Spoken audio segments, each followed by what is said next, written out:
These are debit cards, and we do not own any credit cards. Yes. So about, I think it was like 3 or 4 months before we got married, we decided that we were going to cut up our credit cards. We're not going to use them anymore. We're only going to use cash and debit card.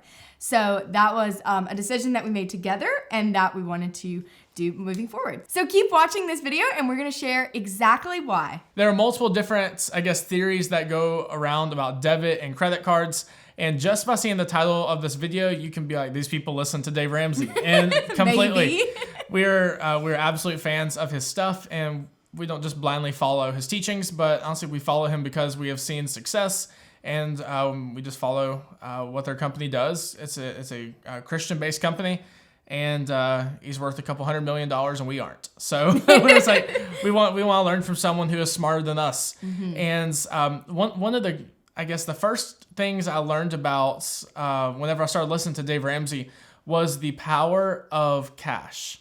Cash equals pain. And even though debit cards do not equal as much pain as cash does, still whenever you swipe this card, you can just feel like, ooh, it's being taken out of our account. Right. You can just feel that hit. And I was like, no, it's not the same. With my credit card, I get all these points back. It's wonderful. And even if I do spend more, it'll be so much worth it. And I just got to a point where I heard Dave and some other people just talking about how debit and cash is the way to go. You will save money. Mm-hmm. And honestly, for a while, I was like, nah. I was like, because we buy so much stuff for our business, I was like, I think it'll be fine. Because we buy cameras and lenses and shipping supplies and stuff for marketing. Just so much stuff for our business. We're like, no, it'll be worth it for all the cash back.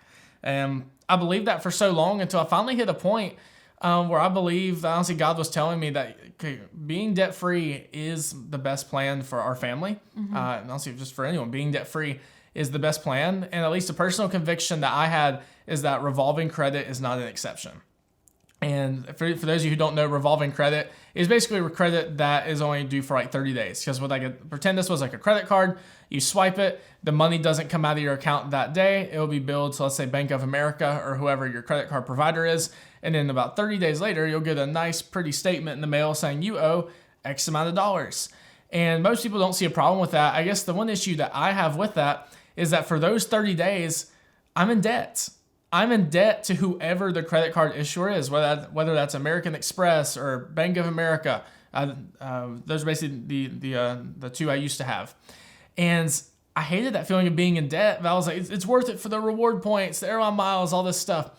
And finally, I hit a point where I was like, okay, I got these cards. I got the credit cards I had. I cut them up, and something shifted. It felt really weird. I was like, okay, cool. I'm going out to eat this cool little restaurant in our town. I used my debit card, and I was like, ooh, like that hurt. Ooh, that's money coming out. I could log into the Bank of America app, and I'm like, oh my goodness, it just took out $12. Man, that hurt. Mm-hmm. And instantly I knew, okay, there is something to this. So yes, we don't get any cash back on our stuff, and I don't care. Yeah, I don't care that we don't get cash back. I used to get maybe between $500 to $700 a year in terms of cash back, maybe up to $1,000 depending on what purchases we had that year. And if you look at it in the large spectrum, that's not even that much money. It's not even that much money. It's not. And some people are like, well, $1,000 is a lot. I'm like, okay, well, to get $1,000, let's pretend you have a 1.5% cash back credit card. You got to spend a lot of money to get $1,000. And then I feel like you spend more than if you didn't have one. Then you actually get it. So people are like, you don't get cash back on the Sony a7S III? I'm like, no, I have my own cashback program. I do. I save money because what it did is at first I was like, man, I want Sony a7S III, actually a couple S3s. Those are $3,500 cameras. And I was like, man, I want a couple of them. And honestly, if it was on credit, I'd be like, that's cool. We'll get that. We'll pay it off eventually. It's fine. You can even break it down monthly financing, same as cash, whatever that garbage is, and all that stuff. And I was like, ooh, this is coming out of our account today. I said, no, we're going to save up. We're going to put aside some money to buy this. Mm-hmm. And what we did is that we're like, you know what? We just need one of the expensive ones, and then we'll get the A7R4, which is $2,500. And because I knew it actually cost us in the moment, we made a wiser decision for our family. So we want to put this disclaimer out there. If you do have a credit card, we're not like shaming you or anything. These are just our personal thoughts and our decisions for our family. So we want to share them with you guys. So if you haven't seen our last video, it's about how we're changing our lives this year. And in that video, I talked about one of the books that I have just finished reading by Rachel Cruz, which is Dave's daughter. And I remember she has so many wise things in that book. If you haven't read it yet, you definitely should.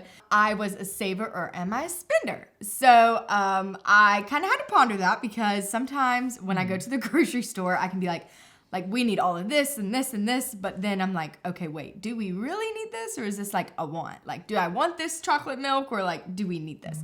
And obviously that's just like a want. And the same thing when I like shop on my boutiques that I like, or when I want a new pair of shoes, I'm like, I don't actually need this. I just want this.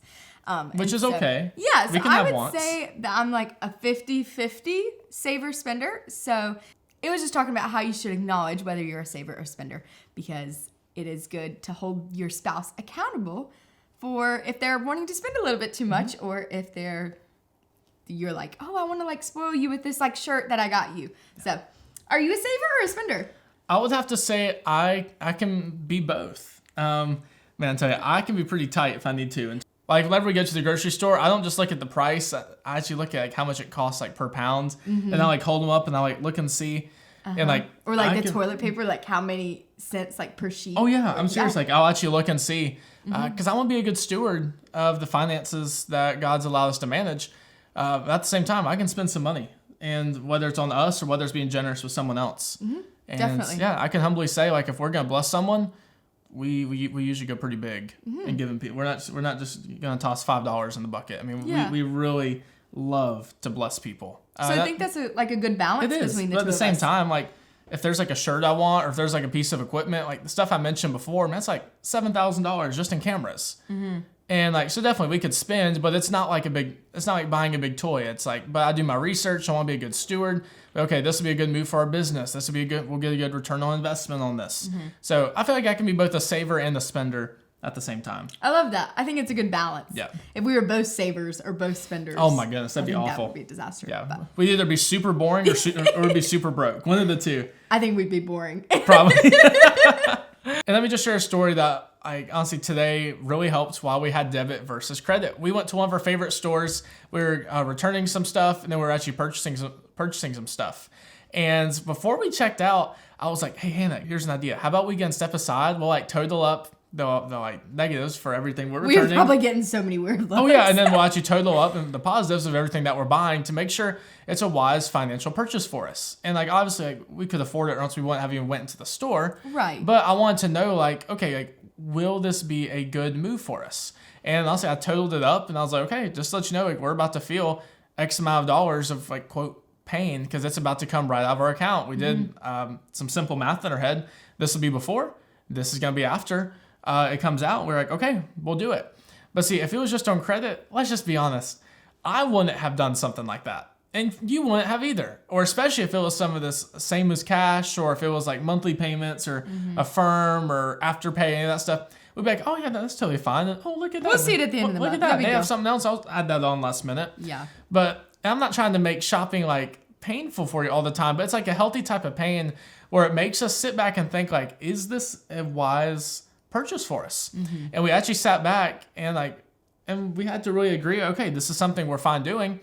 And honestly, there have been times that we wanted to buy something, and we did that quick analysis in our head, okay, current checking minus this purchase.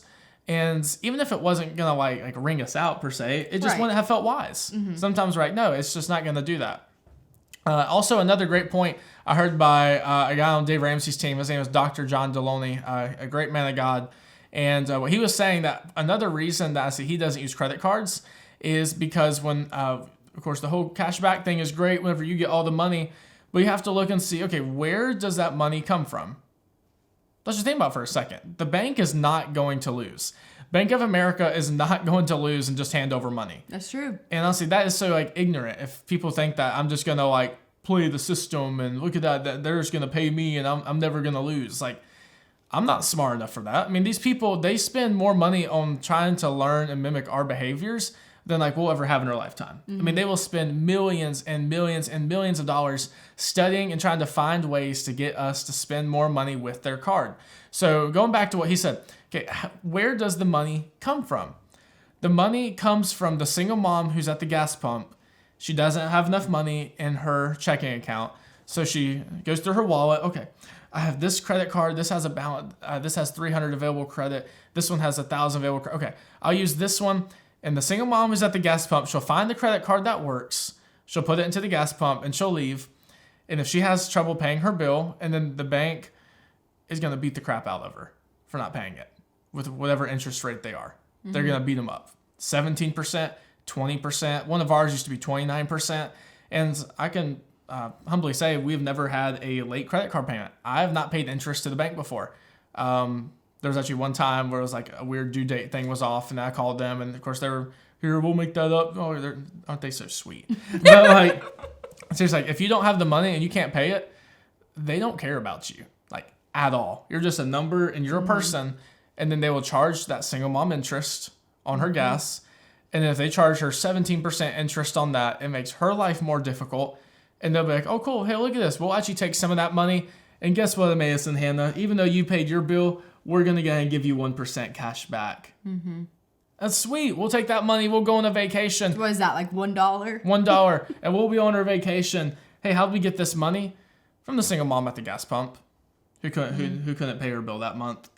That's where the cash back comes from, at least one of the sources of it. The other, of course, some of the money comes from the actual, it's like 3% fee and other like annual fee. But a lot of it comes from the interest on these cards. And I had to step back and say, I'm just not going to be a part of a system that gets us money like that. I'm just not going to do it. We're going to build wealth God's way in terms of being generous, sowing and reaping, being great stewards, working very hard, spending less than we make, getting out of debt. That's the way that we're going to build wealth for our family. And I'm just not going to be a part of a system that gets cash back from people who can't pay their bills.